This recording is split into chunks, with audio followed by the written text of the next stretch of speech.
नमस्ते। Simply spiritual podcast में मैं श्रद्धा फिर एक बार लेके आई हूँ एक नया एपिसोड। और आज का जो एपिसोड है ये है मिनी सीरीज मेरे अनुभव का। आज जो मेरी गेस्ट हैं वो हैं दिया मूरजानी।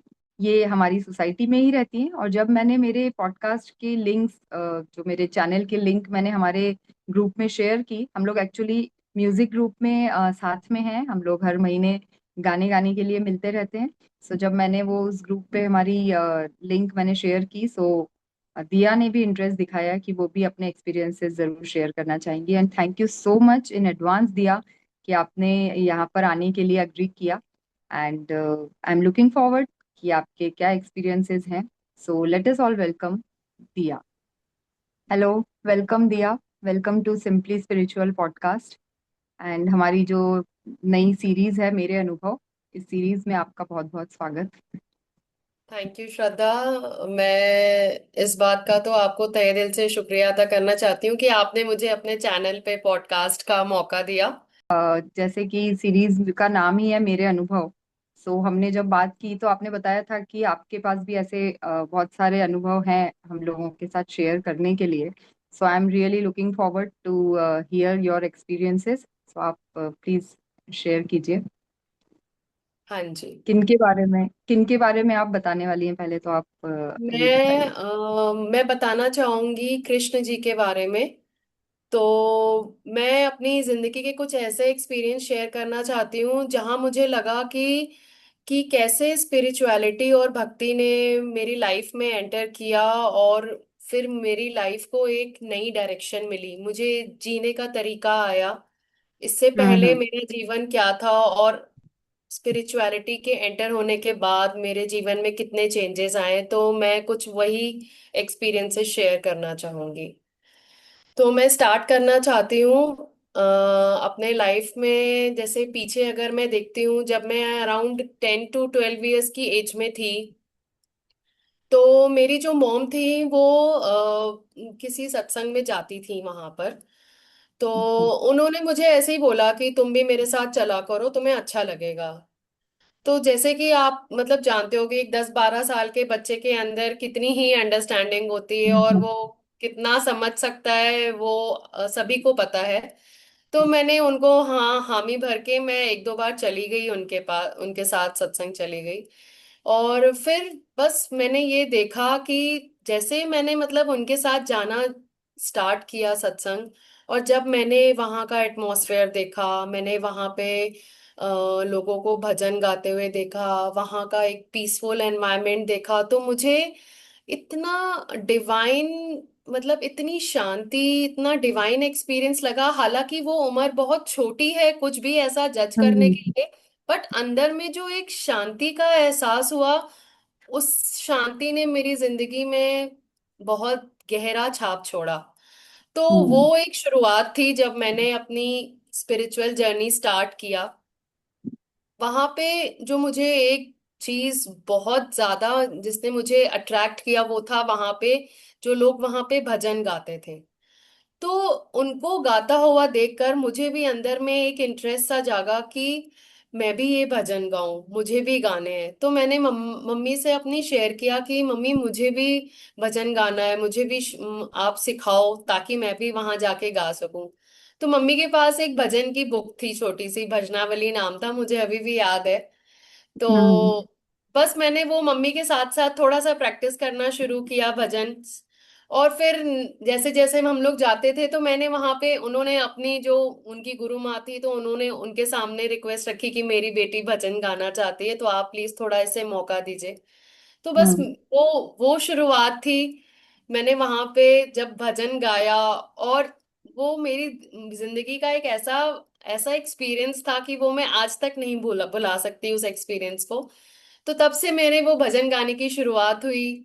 और मुझे एक कनेक्ट फील हुआ कृष्ण से, कि शायद मुझे हम्म। इसी चीज की तलाश थी जो मैं अब तक मतलब नहीं कर पा रही थी। लेकिन हाँ, मुझे लगा कि शायद मेरा मेरा जो शुरुआत होना था वो यहीं से होना था। तो एनी हाउ हम्म। मैंने वहां पे भजन गाने का मेरा जर्नी स्टार्ट हुआ।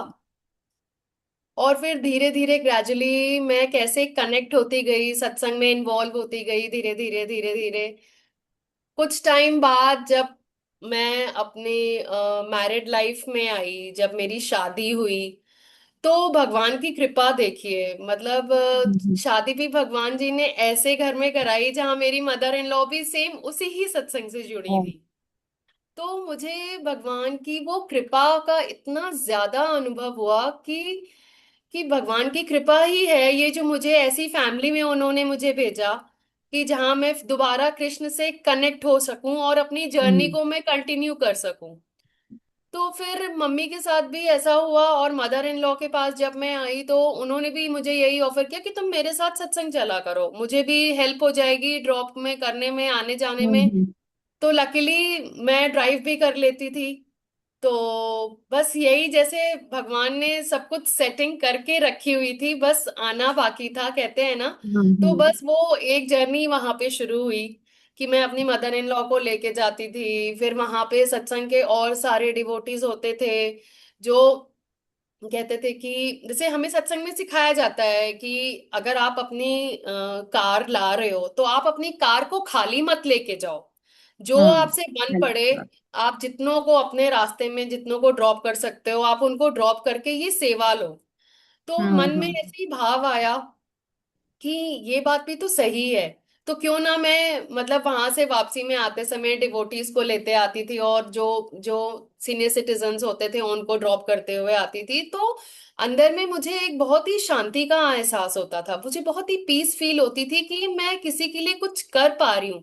हालांकि मैं हम्म। कुछ करने वाली नहीं हूँ, सब कुछ करने कराने वाले भगवान होते हैं, माध्यम वही बनाते हैं। हम्म। फिर धीरे धीरे क्या हुआ कि मैंने यहाँ पे भी आने के बाद सत्संग में मैंने वहां पे भजन गाने की शुरुआत करी। वो पल कुछ ऐसा पल था कि उसको मैं शब्दों में बयान नहीं कर सकती। और धीरे धीरे जब ये शुरुआत हुई और वहां पे जो बाकी के डिवोटीज थे उन्होंने मेरे सिंगिंग को, मेरे भजन को जब अप्रिशिएट किया, उनको इतना अच्छा फील हुआ, तो वो रेगुलर मेरे एक प्रैक्टिस में आ गया भजन गाना। तो अब हम्म। आलम ये बन गया था कि कभी कभार जैसे किसी कारणवश मेरा जाना नहीं हो पाता था, तो वहां पे जो आंटी थे, जो हमारे गुरु माँ थे, वो यही बोलते थे कि तुम जिस दिन नहीं आती हो मेरा मन नहीं लगता है, तुम भजन नहीं गाती हो तो मुझे खालीपन सा फील होता है। तो हम्म। मुझे इतना ब्लेस्ड फील हुआ उस टाइम कि भगवान शायद आपने मुझे इसी चीज के लिए बनाया था। फिर वो धीरे धीरे जर्नी कैरी ऑन होती रही। बट फिर वो कहते हैं ना कि life is not always easy. तो हम्म। जिंदगी में सबके उतार चढ़ाव आते ही हैं। तो बस कुछ एक दो एक्सपीरियंसेस ऐसे हुए, शायद वो भगवान जी ने जबरदस्ती ऐसे जानबूझ के किया कि उन मतलब मुझे भी फील हो पाए कि वो मेरे लिए एक परीक्षा की घड़ी है और मैं कृष्ण से कितना कनेक्टेड फील हो पा रही हूँ, शायद उस चीज के हम्म। लिए उन्होंने वो परिस्थितियां मेरे ऊपर भेजी। तो मैं हम्म। उनमें से एक दो एक्सपीरियंसेस अपने शेयर करूंगी जहां ओके। पे मुझे लगा कि मतलब रियली, मतलब I am very much blessed, और मुझे अपने कनेक्शन का एहसास हो पाया कि हाउ कनेक्टेड आई एम। मैं ये पूछना चाहती हूँ कि आप बचपन से कहाँ पे थे, मतलब अभी गुड़गांव में कब कब से हो, और बचपन में सत्संग कहाँ पे जाते थे आप जब फर्स्ट टाइम गए थे? बेसिकली मैं बिलोंग करती हूँ यूपी, कानपुर में। कानपुर को बिलोंग करती हूँ, तो मेरे जो पेरेंट्स थे वो कानपुर में ही रहते थे, और मेरी अपब्रिंगिंग, स्कूलिंग, सब कुछ मेरी कानपुर में ही हुई। हम्म। उसके बाद जो ओके। हमारी मैरिज हुई वो मेरी दिल्ली में हुई, गुड़गांव में हुई मतलब। हम्म। अच्छा, हालांकि तब मेरे से। जो इन लॉज हैं वो भी कानपुर को ही बिलोंग करते थे, लेकिन जो मेरे हस्बैंड थे वो गुड़गांव में पोस्टेड थे। तो फिर ओके। हमें विद फैमिली गुड़गांव ही आना पड़ा। तो फिर मैंने यहाँ आने के बाद गुड़गांव में सत्संग जाना स्टार्ट किया था। ओके, तो जैसे आपने बताया कि मतलब कोइंसिडेंटली होगा वो, अगर कि पहले आप जिस सत्संग में जाते थे आपकी अभी की फैमिली भी उसी से जुड़ी थी। सो ऐसे मैं बहुत लोगों को जानती हूँ, तो भगवान शायद पहले से ही वो बना के रख देता है जोड़ी, जैसे हम बोलते हैं बिल्कुल कि ऊपर सही। वाला हाँ बना के जी। रखता है, वो हाँ जी। मिलाता है। सो आप लोग पहले से भी जानते थे जब, मतलब मदर नहीं इन लॉ हम को कि? नहीं नहीं नहीं, हम पहले अच्छा। से हम बिल्कुल भी नहीं जानते थे, ये तो बाय चांस की बात है कि मेरी जहाँ मैरिज फिक्स हुई, मतलब मैंने बेसिकली अपनी मैरिज मैंने खुद ही हंट किया था, मैट्रिमनी में मैंने डाला था, जीवन साथी में। तो तो बस ये एक लिमिटेशन थी, कह लो कि मुझे अपनी ही कास्ट का कोई लड़का पसंद करना था। तो मेरी मम्मी ने बोल दिया हम्म। था कि तुम अपने एंड से कर सकती हो, हम्म। लेकिन बस एक यही एक होना चाहिए कि वो सेम कास्ट का होना चाहिए। तो इस हम्म। तरीके से मतलब जैसे जो मेरे हस्बैंड इन लॉज वगैरह भी कानपुर को ही बिलोंग करते थे, तो हमारे लिए सबसे बड़ी अच्छी बात यही थी कि वो सेम सिटी के थे। हम्म। तो इसके बाद जब मैंने उनसे कनेक्ट किया, हमारे बीच में बात वगैरह हुई, हम मिले, फिर हमारे पेरेंट्स मिले। तो उसके बाद उस तब तक भी मुझे तब नहीं पर। पता था कि मेरे मदर इन लॉ हम्म। सत्संग जाते हैं। जब मैं शादी करके हम्म। घर पे आई, हम लोग गुड़गांव यहाँ पे मूव हुए, क्योंकि सब सब सारे फंक्शंस रिचुअल्स वगैरह तो कानपुर में ही हुए थे। हम्म। फिर उसके हम्म। बाद सारा प्रोग्राम्स होने के बाद फिर जब हम गुड़गांव में शिफ्ट हुए, तब उन्होंने यहाँ, क्योंकि गुड़गांव भी हमारे लिए एकदम नया था, तो जब वो यहाँ पर आए, उन्होंने दो चार लोगों से यहाँ पे पूछा कि हमारा पर्टिकुलर जो सत्संग होता है गीता भगवान के नाम से होता है। तो वो उन्होंने ओके। ये बोला कि गीता भगवान के यहाँ पे कोई सत्संग रहते हैं। तो बाय चांस की बात है कि कोई एक आध आंटी थे जो उनके सत्संग में जाते थे, तो मम्मी ने उनसे हम्म। कनेक्ट किया। तो जब मम्मी ने हम्म। कनेक्ट किया तो हमें पता लगा कि ये तो वही सत्संग है जो हम कानपुर में मैं अपनी मदर के साथ जाया करती थी। तो इस ओके। तरीके से फिर यहाँ पे भी सत्संग की शुरुआत हुई।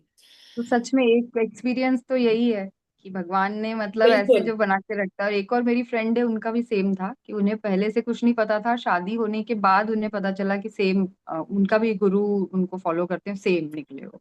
ओके। पहले से कुछ पहचान नहीं, कुछ नहीं। और भी ऐसे बहुत लोगों को जानती हूँ। तो सीरियसली मतलब ये भी एक हाँ, ये मिराकल टाइप का ही मुझे रहता है कि ऐसे कहते हैं कैसे। ना, ब्लेसिंग इन डिसगाइज। तो एक ये मुझे अब तक भी नहीं भूल पाता है कि भगवान ने कैसे मुझे अपने से जोड़े रखा। तो ये एक बहुत बड़ी कृपा महसूस होती है।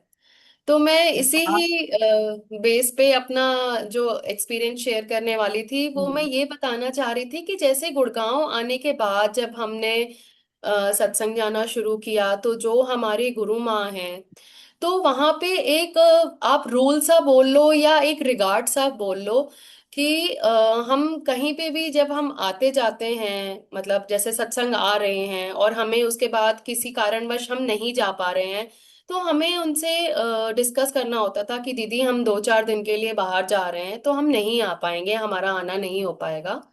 तो इस हाँ। तरीके से ऐसे ही हुआ। हमारे बहुत ही क्लोज रिलेशन में मेरी किसी कजन की मैरिज थी चंडीगढ़ में।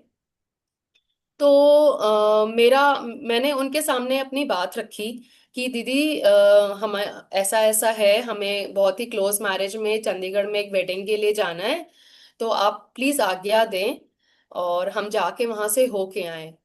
तो हम्म। पता नहीं अचानक से उनके फेस पे जो एक्सप्रेशंस आए उस समय, मैं थोड़ा सा परेशान हो गई उनके फेस पे एक्सप्रेशंस देके। फिर जब मैंने उनसे बोला कि कुछ बात है तो आप बोलिए, तो जब उन्होंने मुझे ये बोला कि इस बार तुम मत जाओ, हम्म। तो मैं थोड़ा सा परेशान हो गई अंदर कि इतनी क्लोज मैरिज है और नहीं जाने में मतलब बहुत बातें हो जाएंगी, क्योंकि मम्मी वगैरह सब जा रहे थे और मम्मी का भी ये मानना था कि मैं आऊं वहां पे, वो जरूरी था अटेंड करना मैरिज हमारे लिए। हम्म। हम्म। तो मैंने बहुत ही भारी मन से अपने आप को कन्विंस किया, क्योंकि हमारे गुरु की आज्ञा नहीं थी।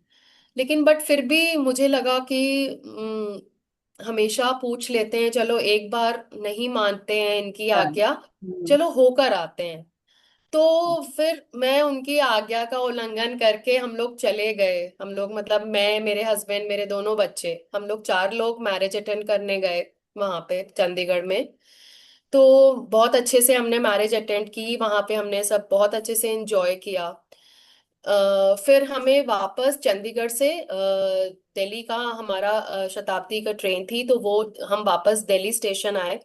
दिल्ली स्टेशन से हमने गुड़गांव के लिए कैब बुक की दिल्ली स्टेशन से।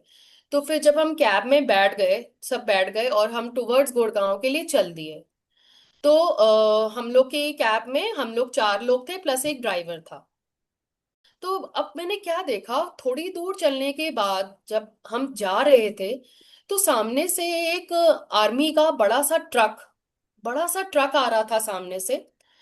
हम्म। 2 सेकंड के लिए मेरी नजर, वैसे मैं अपने फोन पे कुछ कुछ काम कर रही थी, 2 सेकंड के हम्म। लिए मेरी नजर ऊपर गई।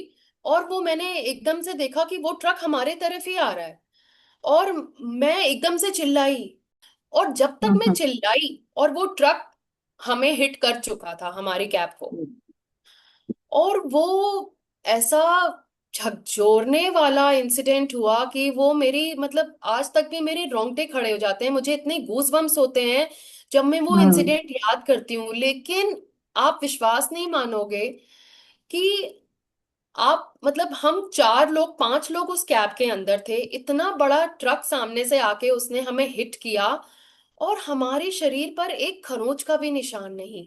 कैसे हम्म। भगवान ने, मतलब इतनी कृपा महसूस हुई मुझे उस टाइम पे कि भगवान, ये तो चमत्कार ही है, ये आप ही कर सकते हो।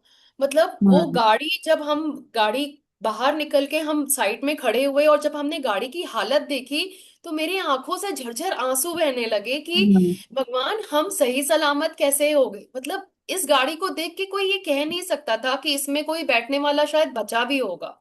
और हमारे बॉडी पे एक खरोच का भी निशान नहीं था। तो इससे बड़ा हम्म। एग्जाम्पल मैं क्या ही बताऊं कि मेरे लिए इतना डिवाइन एक्सपीरियंस था। तब मैंने अपने हस्बैंड से बोला कि हमने दूसरी कैब की, और मैंने बोला मैं अभी ही यहाँ से डायरेक्ट अपनी गुरु माँ के पास जाना चाहूंगी, घर घर भी नहीं जाना चाहूंगी। तो मैंने उनको बोला कुछ भी हो, मैं उनके पास जाना चाहूंगी और मैं उनसे ये बातें शेयर करना चाहती हूँ। तो जैसे ही हम वहां से, हमने दूसरी कैब की, हम निकले और हम उनके घर पहुंचे, और मैंने रोते रोते अपना पूरा एक्सपीरियंस उनसे शेयर किया। तो अल्टीमेटली मुझे ये एहसास हुआ कि जो गुरु कहते हैं ना, गुरु और भगवान हम्म। में कोई डिफरेंस नहीं है। गुरु का जो हम्म। आदेश होता है वो भगवान का ही आदेश होता है। इसीलिए हमें कभी भी उनके ना आदेश का उल्लंघन नहीं करना चाहिए। उनको एज इट इज फॉलो कर लेना चाहिए, क्योंकि उसमें हमारी क्या भलाई है वो हमसे अच्छा वो जानते हैं। तो बस ये इंसिडेंट ऐसा टचिंग, मतलब एक ऐसा मिराकल सा फील हुआ मुझे कि उसके बाद से मैंने अपने गांठ बांध ली कि आज के बाद से गुरु की बात सर आंखों पर, जो वो हम्म। बोलेंगे मैं उनको एज इट इज मानूंगी और कभी उसको डिसोबे नहीं करूंगी।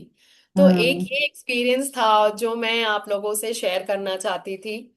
सीरियसली मतलब जो आपने बताया हम लोगों के साथ भी ऐसा एक हुआ था इंसिडेंस, तो मुझे अभी एकदम से वही सब आंखों के सामने आ गया। और सच में मतलब भगवान जाको राखे साइयां मार सके ना या कोई, मार जो सके बोलते ना हैं कोई, सही बात है। वो तो रहता ही है। और कहीं ना कहीं अपने मम्मी पापा का भी जो एक ब्लेसिंग्स, बड़ों की जो ब्लेसिंग्स रहती हैं वो अपने ऊपर रहती है हमेशा, तो वो सब इन सब चीजों से निकाल के बिल्कुल लेके जाते हैं। बिल्कुल तो बिल्कुल। इसीलिए मुझे मतलब जब आप बोल रहे थे कि मुझे अभी भी सोच के गूज बम्स आते हैं, तो मैं भी, मेरा पूरा वो सीन हम लोगों की आंखों के सामने आ गया कि हम इंदौर से बस में थे। हम तो स्लीपर वाली बसेस रहती हैं उसमें, मतलब मैं वो ओके। अपना, मेरा भी एक, मैं अनुभव वाला एक एपिसोड बना सकती हूँ। इतना मतलब ऐसे कुछ कुछ अनुभव भगवान ने दिए हुए हैं। हाँ जी। तो सेम ऐसे ही था कि हम लोग भी मतलब जो बाल बाल बचना जिसको बोलते हैं कि एकदम, और बच्चे छोटे छोटे हम लोगों के उस टाइम, बच्चे छोटे छोटे थे, राइट। बहुत। तो चमत्कार से कम नहीं है ये सब हमारे लिए। तो ये एक लेसन है हमारी लाइफ में कि हम भगवान पे कितना विश्वास करते हैं और भगवान उसके बदले में हमारी कितनी संभाल करते हैं। तो बस, सरेंडर, हमें सही बस बात है, सरेंडर कर बस देना हमें चाहिए। शरणागति हो जाना चाहिए। भगवान जैसे आप रखो हम वैसे रह लेंगे। तो बस। और कोई एक्सपीरियंस अगर शेयर करना चाहो आप। हाँ, मैं एक दो एक्सपीरियंसेस और शेयर, एक एक्सपीरियंस और शेयर करना चाहूंगी। एक्चुअली मेरी मैरिज के अराउंड 10 साल बाद आप कह लो, मेरे फादर को किडनी का प्रॉब्लम हुआ था। तो उनकी दोनों किडनीज फेल हो गई थी। तो मतलब ये बात जो हमें पता लगी वो मुझे मेरे ग्रेजुएशन के टाइम पता लग गई थी कि मेरे पापा की दोनों किडनीज फेल हैं। और डॉक्टर से बात करने पर उन्होंने हमें ये बताया कि ज्यादा से ज्यादा इनके पास 1 1.5 साल का टाइम है बस। उसके बाद आपको या तो आपको ऑपरेट कराना पड़ेगा या तो फिर आपको डायलिसिस पे रखना पड़ेगा। तो उस टाइम पे मेरी नई नई जॉब लगी थी दिल्ली में।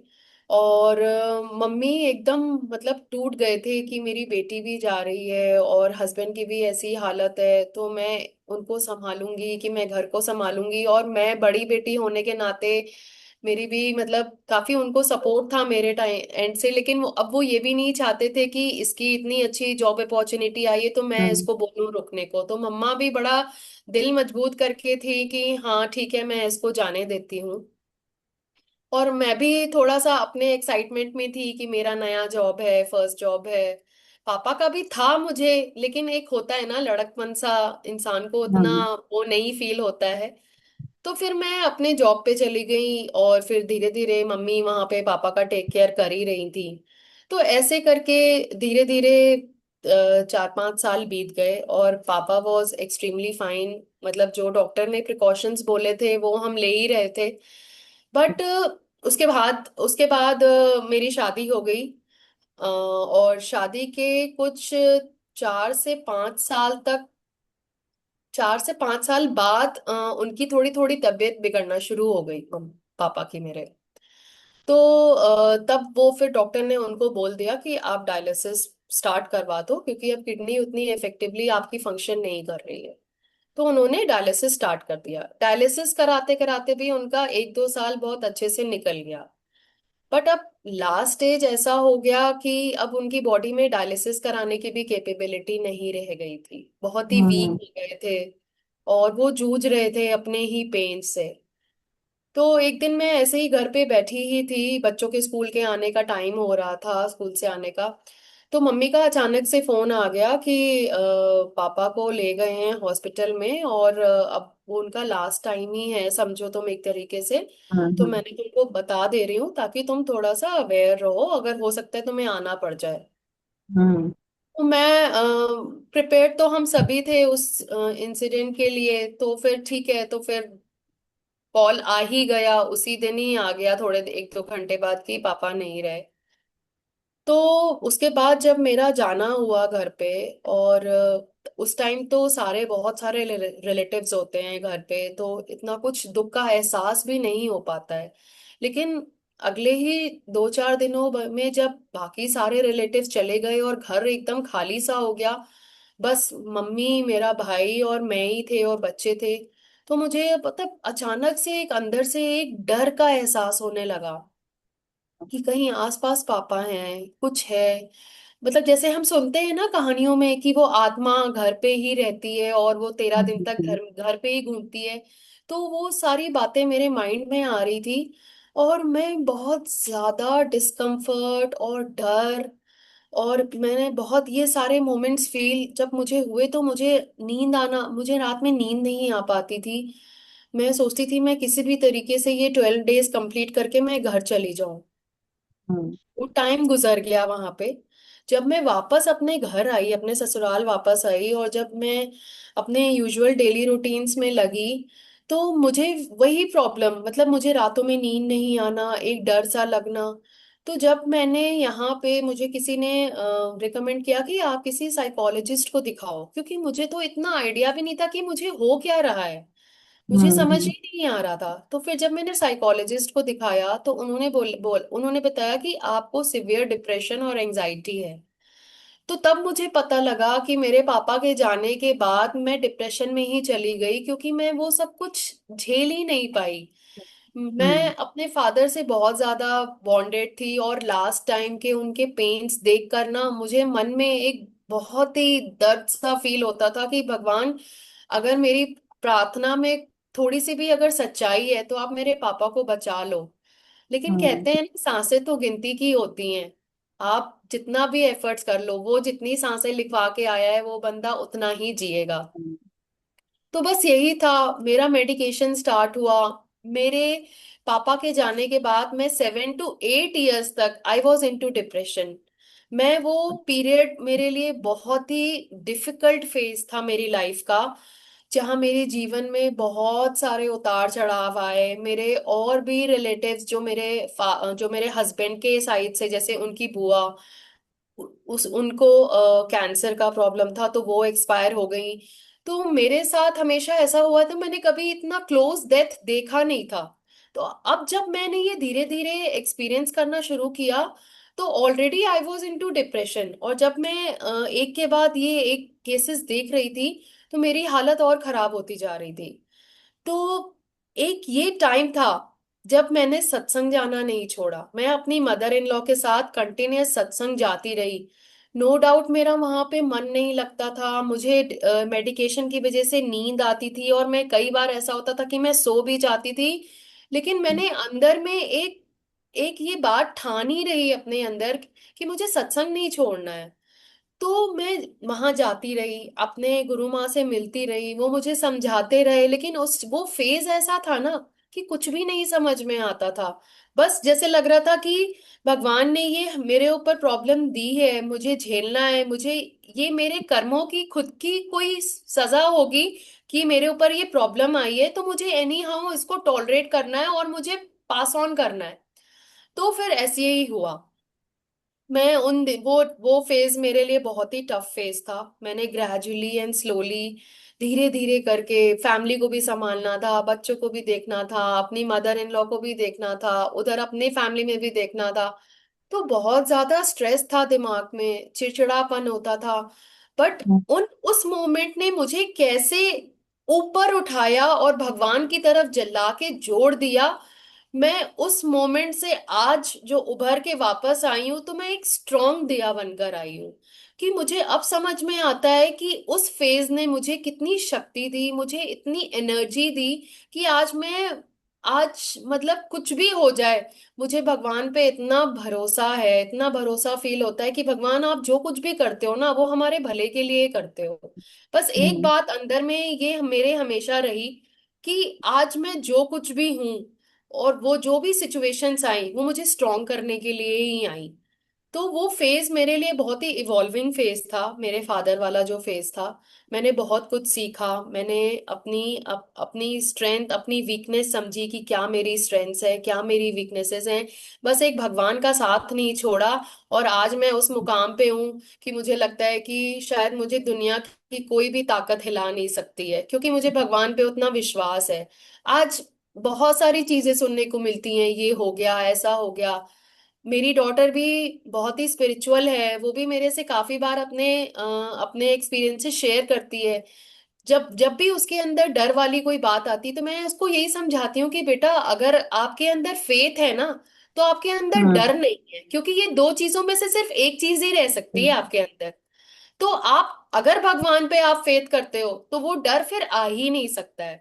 तो आज जब मैं अपने आप को देखती हूँ कि मुझे अंदर में एक कॉन्फिडेंस जो फील हो रहा है, वो भगवान की कृपा ही है।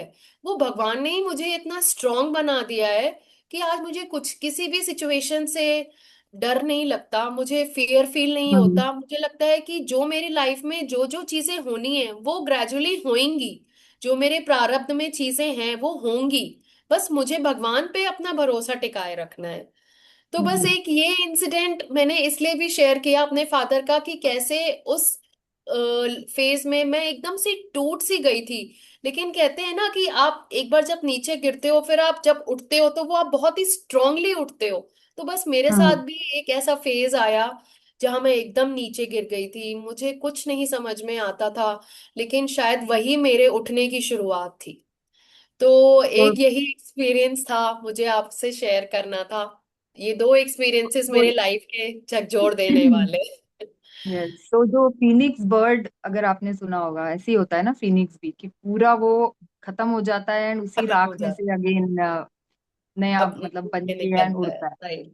So, वैसे ही है। सो ऑल दीज एक्सपीरियंसेस सच में हमें मतलब कुछ ना कुछ सिखाने के लिए ही रहते हैं। और ये खाने सीरीज मैंने जो स्टार्ट की है इसीलिए की है कि हमारे एक्सपीरियंस सुन के जो हमारे दर्शक हैं, सुनने वाले हैं, उन्हें भी कुछ ना कुछ सीखने को मिलता है उसमें से। मतलब हमें बिल्कुल तो मिलता बिल्कुल ही है, और जब हम शेयर करते हैं तो सामने वाले को भी एक आशा बिल्कुल। की, मतलब एक उम्मीद की किरण मिलती है कि चलो ठीक है, मतलब सब कुछ अच्छा है, अभी नहीं है सही लेकिन बात। हो जाएगा बाद में। हो जाएगा। सो बहुत अच्छा लगा दिया आपके एक्सपीरियंसेस सुन के, और आई एम श्योर ऐसे बहुत और एक्सपीरियंसेस होंगे। बहुत। बट हमने, हाँ, क्योंकि हमारा जो टाइम कांस्टेंट है उसके कारण हम कुछ बिल्कुल। एक्सपीरियंसेस ही सुन पाते हैं। हाँ सो जी। Thank you so much simply spiritual podcast की मिनी सीरीज मेरे अनुभव में आने के लिए और अपने एक्सपीरियंसेस शेयर करने के लिए।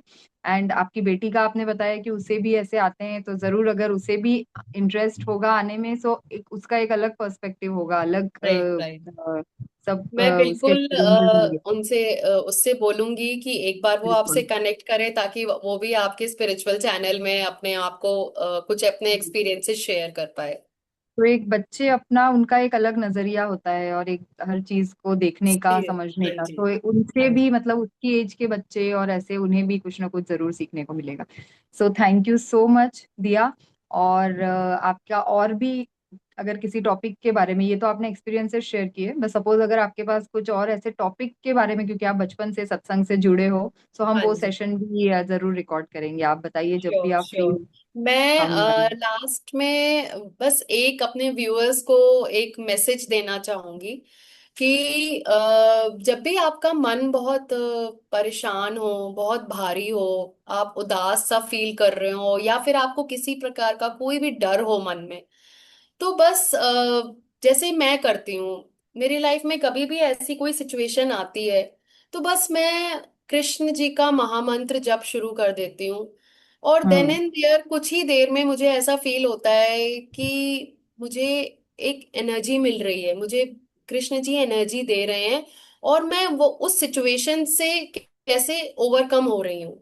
तो हम्म मैं बाकी सबको भी यही एक मैसेज देना चाहूंगी अपनी साइड से कि जब भी आप किसी सिचुएशन में स्टक हो जाते हो ना, तो आप बिना सोचे समझे आंख बंद करके कुछ टाइम भगवान को बस याद करिए, और वो सच्चे हम्म, दिल से याद करिए, वो आपकी सुनेगा और आपको वो शक्ति देगा। बस एक बिल्कुल। यही छोटा सा मैसेज है मुझे अपने व्यूअर्स के लिए। सो दिया, बहुत ही अच्छा मैसेज आपने दिया सबको। And I am looking forward आपके साथ ऐसे और भी सेशंस करने के बिल्कुल। लिए। सो हम लोग जरूर जल्दी ही दूसरा सेशन भी ऐसे ही करेंगे। एंड बिल्कुल। सिंपली स्पिरिचुअल पॉडकास्ट में आने के लिए बहुत बहुत धन्यवाद। Thank you thank you so Shraddha, much. Thank you so much. जय श्री कृष्णा। जय श्री कृष्ण। ये थी दिया, कृष्ण भक्त हैं ये, और जैसे कि आप लोगों ने सुना कि बचपन से ही ये सत्संग में जाती रही हैं और बहुत अच्छे भजन गाती हैं। और उन्होंने मुझे बताया था कि ये भजन गाते टाइम, मतलब हम लोग नॉर्मल गाने तो गाते ही हैं बॉलीवुड सॉन्ग्स, बट भजन गाते टाइम ये बहुत ज्यादा कनेक्ट कर पाती हैं। और सच में जब सच्चे दिल से कोई भी गाना गाया जाए या सच्चे दिल से जब भगवान को याद किया जाए, तो वो डायरेक्टली कनेक्ट हो ही जाता है। एंड आई एम श्योर आप लोगों में से भी जो लोग गाने गाते हैं, वो ये एक्सपीरियंस उन लोगों ने भी किया होगा। एंड दिया ने बहुत ही अच्छे उनके एक्सपीरियंसेस बताए यहाँ पर, मिराकल्स जो उनके साथ हुए हैं, या फिर जो भी मतलब उन्होंने जो डिफिकल्ट फेज उनकी लाइफ में था वो कैसे उन्होंने ओवरकम किया। सो बहुत सीखने जैसा है दिया से। एंड आप लोगों को भी अगर अपने एक्सपीरियंसेस शेयर करने हैं तो जरूर हमें कमेंट्स एंड मैसेजेस के द्वारा बताइए, हम लोग आपका सेशन रिकॉर्ड करेंगे। एंड देखते रहिए सिंपली स्पिरिचुअल। नमस्कार।